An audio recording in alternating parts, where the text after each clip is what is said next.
China ഗ്രാസും ജെലറ്റിനൊന്നും ചേർക്കാതെ വളരെ പെട്ടെന്ന് ഉണ്ടാക്കിയെടുക്കാൻ പറ്റിയിട്ടുള്ള നല്ല ടേസ്റ്റിലുള്ള ഒരു അടിപൊളി പുഡിങ്ങിന്റെ റെസിപ്പിയാണ് കേട്ടോ ഇന്നത്തെ നമ്മുടെ വീഡിയോ. അപ്പോൾ ഈ ഒരു പുഡിങ് നമുക്ക് ഗസ്റ്റ് ഒക്കെ വരുന്ന സമയത്തോ അല്ലെങ്കിൽ പെരുന്നാളിനോ ഒക്കെ ഉണ്ടാക്കിയെടുക്കാവുന്നതാണ്. എല്ലാവർക്കും തീർച്ചയായിട്ടും ഇഷ്ടമാവും. അപ്പോൾ നമുക്കിത് എങ്ങനെയാണ് തയ്യാറാക്കുക എന്നുള്ളതൊന്ന് നോക്കാം. ആദ്യം തന്നെ ഞാനിവിടെ ഒരു സോസ് പാൻ എടുത്തിട്ടുണ്ട്. ഇനി ഇതിലേക്ക് ഒരു 2 ടേബിൾ സ്പൂൺ കസ്റ്റാർഡ് പൗഡർ ചേർത്ത് കൊടുക്കാം. ഞാനിവിടെ വാനില ഫ്ലേവറിലുള്ള കസ്റ്റാർഡ് പൗഡർ ആണ് കേട്ടോ എടുത്തിട്ടുള്ളത്. ഇനി ഇതിലേക്ക് ഒരു 3 ടേബിൾ സ്പൂൺ പഞ്ചസാര കൂടെ ചേർത്ത് കൊടുക്കുന്നുണ്ട്. പിന്നെ ഇതിലേക്ക് നമുക്ക് 1 കപ്പ് പാൽ ഒഴിച്ചു കൊടുക്കണം. അപ്പോൾ ആദ്യം കുറച്ച് പാൽ ഒഴിച്ചു കൊടുത്തിട്ട് ഈ ഒരു കസ്റ്റാർഡ് പൗഡർ ഒന്ന് നന്നായിട്ട് മിക്സ് ചെയ്തെടുക്കുക. ആ മിക്സായി വന്നതിന് ശേഷം പിന്നെ ബാക്കിയുള്ള പാലും കൂടെ ചേർത്ത് കൊടുക്കാം.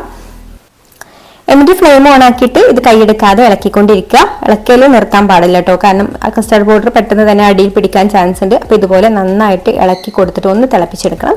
തിളച്ച് കഴിഞ്ഞാൽ ഇതുപോലെ ഒന്ന് നന്നായിട്ട് കുറുകി വരും. എന്നിട്ട് ഫ്ലെയിം ഓഫ് ആക്കിയിട്ട് ഇതിലേക്ക് 1 ടേബിൾ സ്പൂൺ ബട്ടറും കൂടെ ചേർത്ത് കൊടുക്കുന്നുണ്ട്. അൺസാൾട്ടഡ് ബട്ടർ ആണ് കേട്ടോ ചേർത്ത് കൊടുക്കുന്നത്. എന്നിട്ട് നന്നായിട്ടൊന്ന് മിക്സ് ചെയ്ത് കൊടുക്കുക. ഇനി ഇതൊന്ന് ചൂടാറി വന്നതിന് ശേഷം വേറൊരു ബൗളിലേക്ക് മാറ്റിയിട്ട് നമുക്ക് ഫ്രിഡ്ജിലേക്ക് വെക്കണം. ഫ്രിഡ്ജിൽ വെച്ചിട്ട് നന്നായിട്ട് ഇതൊന്ന് തണുപ്പിച്ചെടുക്കണം. അങ്ങനെ കസ്റ്റാർഡ് പൗഡർ ഞാൻ ചൂടാറി വന്നതിന് ശേഷം ഫ്രിഡ്ജിലേക്ക് വെച്ചിട്ടുണ്ടായിരുന്നു. ഫ്രിഡ്ജിൽ വെച്ചിപ്പോൾ നന്നായിട്ട് തണുത്തിട്ടുണ്ട് കേട്ടോ. തണുത്ത് കഴിഞ്ഞപ്പോൾ തന്നെ കസ്റ്റാർഡ് നല്ലൊരു തിക്കായി വന്നിട്ടുണ്ട്. അപ്പോൾ അതാ കണ്ടല്ലോ, നല്ല തിക്കായി വന്നിട്ടുണ്ട് കേട്ടോ. നന്നായിട്ട് ഇത് തണുത്ത് വന്നിട്ടുണ്ട്. അപ്പോൾ ഈ ഒരു രീതിയിലാണ് കേട്ടോ നമുക്ക് കിട്ടേണ്ടത് ഈ ഒരു റെസിപ്പിയിലേക്ക്. അല്ലെങ്കിൽ അത് ഒരുപാട് ലൂസായി പോവും. അപ്പോൾ ഇതുപോലെ കുറച്ച് നല്ല കട്ടിയായിട്ട് കിട്ടണം. ഇനിയിപ്പോൾ ഞാൻ വേറൊരു ബൗൾ എടുത്തിട്ടുണ്ട്. അതിലേക്ക് ഒരു 1/2 കപ്പ് വിപ്പിംഗ് ക്രീം ചേർത്ത് കൊടുക്കുന്നുണ്ട്. വിപ്പിംഗ് ക്രീം നല്ല തണുപ്പോട് കൂടിയിട്ട് തന്നെ എടുക്കുക കേട്ടോ. എന്നാലുള്ള അത് നന്നായിട്ടൊന്ന് പെട്ടെന്ന് ബീറ്റായിട്ട് കിട്ടുള്ളൂ. എന്നിട്ട് ഇത് നന്നായിട്ടൊന്ന് ബീറ്റ് ചെയ്ത് കൊടുക്കാം. നമ്മൾ കേക്കിലേക്കൊക്കെ ക്രീം ബീറ്റ് ചെയ്തെടുക്കുന്നത് പോലെ തന്നെ നന്നായിട്ട് ഇതുപോലെ ഒന്ന് സ്റ്റിഫായിട്ട് വന്നാൽ നമുക്കിതിലേക്ക് കസ്റ്റേർഡ് ചേർത്ത് കൊടുക്കണം. അപ്പോൾ കസ്റ്റേർഡ് നല്ല തിക്കായിട്ടാണല്ലോ ഇരിക്കുന്നത്. അപ്പോൾ അതൊന്ന് ആദ്യം ഇതുപോലെ ഒന്ന് ബ്ലെൻഡ് ചെയ്ത് കൊടുക്കുകയാണെന്നുണ്ടെങ്കിൽ അതൊന്ന് ചെറുതായിട്ടൊന്ന് ലൂസായിട്ട് വരും. എന്നിട്ട് ഇതിലേക്ക് ചേർത്ത് കൊടുത്തിട്ട് ഒന്നും കൂടെ നന്നായിട്ട് ബീറ്റ് ചെയ്തെടുക്കാം. നന്നായിട്ടൊന്ന് മിക്സ് ആയി കിട്ടിയാൽ മതി. ശരിക്കും ഈ ഒരു ക്രീമും കസ്റ്റാർഡും കൂടെ ചേരുന്ന സമയത്ത് നല്ലൊരു ടേസ്റ്റ് ആണ് കേട്ടോ കിട്ടുന്നത്. നല്ലൊരു ഐസ്ക്രീമിന്റെ രുചിയുള്ള ഒരു ക്രീമായിട്ട് കിട്ടും നമുക്ക്.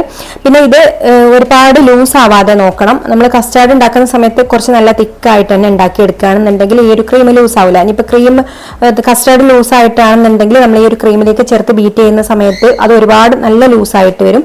അപ്പോൾ നമുക്ക് ആ ഒരു ഐസ്ക്രീമിന്റെ ആ ഒരു ടേസ്റ്റ് കിട്ടില്ല കേട്ടോ. ഒരു ക്രീമിന് കുറച്ച് ലൂസ് ആയിട്ടുള്ള ഒരു ക്രീമായിട്ടാണ് കിട്ടുക. അപ്പോൾ ഉണ്ടാക്കുന്ന സമയത്ത് ഇതുപോലെ നല്ല തിക്കായിട്ട് തന്നെ ഉണ്ടാക്കാനായിട്ട് ശ്രമിക്കാം. അപ്പോൾ ഇതുപോലെ നന്നായിട്ടൊന്ന് ബീറ്റ് ചെയ്തെടുത്താൽ എല്ലാം കൂടെ നല്ല മിക്സ് ആയിട്ട് നല്ലൊരു ക്രീമായിട്ട് കിട്ടും. അപ്പോൾ അത് ഇത്രയേ ഉള്ളൂ. നമ്മുടെ ക്രീം ഇവിടെ റെഡി ആയിട്ടുണ്ട്. ഇനി നമുക്ക് ബാക്കിയുള്ള പരിപാടികളൊക്കെ ചെയ്യാം. ഇനിയിപ്പോൾ ഞാനൊരു ബൗൾ എടുത്തിട്ടുണ്ട്. അതിലേക്ക് നമുക്ക് ഇൻസ്റ്റന്റ് കോഫി പൗഡർ ചേർത്ത് കൊടുക്കാം. അപ്പോൾ ഞാനിവിടെ 2 രൂപയുടെ ഈ ഒരു ബ്രൂ കോഫിയുടെ ഒരു പാക്കറ്റാണ് കേട്ടോ എടുത്തിട്ടുള്ളത്. അതിലേക്ക് ചേർത്ത് കൊടുത്തിട്ടുണ്ട്. പിന്നെ ഇതിലേക്ക് ഒരു 2 ടേബിൾ സ്പൂൺ പഞ്ചസാര കൂടെ ചേർത്ത് കൊടുക്കാം. ഇതിലേക്ക് 1 കപ്പ് നല്ല തിളച്ച പാൽ ഒഴിച്ചു കൊടുത്തിട്ട് ഒന്ന് മിക്സ് ചെയ്ത് കൊടുക്കുന്നുണ്ട്. അപ്പോൾ പാൽ ഒഴിച്ചു കൊടുക്കുന്ന ക്ലിപ്പ് ഇതിൽ നിന്ന് വിട്ടുപോയതാണ് കേട്ടോ. പാലും കൂടെ ഒഴിച്ചു കൊടുത്തിട്ടുണ്ട്. എന്നിട്ട് നന്നായിട്ടൊന്ന് മിക്സ് ചെയ്ത് കൊടുത്താൽ നമ്മുടെ കോഫി റെഡിയായി. ഇനിയിപ്പോൾ ഞാനിവിടെ ആരോ റൂട്ട് ബിസ്ക്കറ്റാണ് എടുത്തിട്ടുള്ളത്. മാരി ബിസ്ക്കറ്റ് ഏതെങ്കിലും എടുക്കാം, അല്ലെങ്കിൽ കോഫി ബിസ്ക്കറ്റും എടുക്കാം കേട്ടോ. എന്നിട്ട് നമ്മൾ ഏത് ഡിഷിലാണോ പുഡിങ് സെറ്റ് ചെയ്യുന്നത് അതിലേക്ക് ആദ്യം നമ്മൾ ഫസ്റ്റ് ലെയറായിട്ട് ഈ ഒരു ക്രീം ഇതുപോലെ ഒന്ന് സ്പ്രെഡ് ചെയ്ത് കൊടുക്കാം. എല്ലാ ഭാഗത്തും ഒരേ കനത്തിൽ ഇതുപോലെ നന്നായിട്ടൊന്ന് സ്പ്രെഡ് ചെയ്ത് കൊടുത്തതിന് ശേഷം നമുക്ക് നമ്മുടെ ബിസ്ക്കറ്റ് ഉണ്ടല്ലോ, ബിസ്ക്കറ്റ് കോഫിയിൽ ഡിപ്പ് ചെയ്തിട്ട് നല്ല ചൂടുള്ള കോഫിയിൽ ഡിപ്പ് ചെയ്തിട്ട് ഇതിൻ്റെ മുകളിൽ ഇതുപോലെ വെച്ച് കൊടുക്കാം.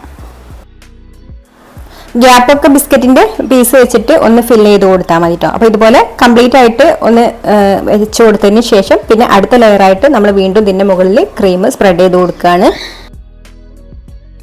എന്നിട്ട് വീണ്ടും നമുക്ക് നേരത്തെ ചെയ്തതുപോലെ തന്നെ ബിസ്ക്കറ്റ് കോഫിയിൽ ഡിപ്പ് ചെയ്തിട്ട് ഇതിന്റെ മുകളിൽ ഗ്യാപ്പൊക്കെ ഫില്ല് ചെയ്തിട്ട് നിരത്തി വെച്ച് കൊടുക്കുക. വീണ്ടും ക്രീം സ്പ്രെഡ് ചെയ്ത് കൊടുക്കുക.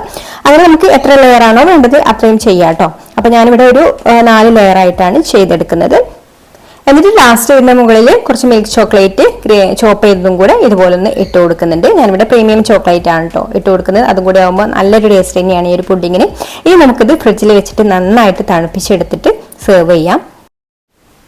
അപ്പോൾ ഇത്രയേ ഉള്ളൂ. ഐസ്ക്രീമിന്റെ രുചിയിലുള്ള ഒരു അടിപൊളി പുഡിങ് അവിടെ റെഡി ആയിട്ടുണ്ട്. എല്ലാവർക്കും പെട്ടെന്ന് ഉണ്ടാക്കിയെടുക്കാൻ പറ്റിയിട്ടുള്ളതാണ്. അപ്പോൾ വീഡിയോ ഇഷ്ടമായിട്ടുണ്ടെങ്കിൽ ലൈക്ക് ചെയ്യാനും ഷെയർ ചെയ്യാനും അതുപോലെ നിങ്ങൾ എപ്പോഴെങ്കിലും ഇത് ഉണ്ടാക്കി നോക്കുകയാണെന്നുണ്ടെങ്കിൽ ഫീഡ്ബാക്ക് അറിയിക്കാനും മറക്കരുത് കേട്ടോ. പിന്നെ നമ്മുടെ ചാനൽ സബ്സ്ക്രൈബ് ചെയ്യാതെ കാണുന്ന കൂട്ടുകാരാണെങ്കിൽ ഒന്ന് സബ്സ്ക്രൈബും കൂടി ചെയ്തിട്ട് സപ്പോർട്ട് ചെയ്യണേ.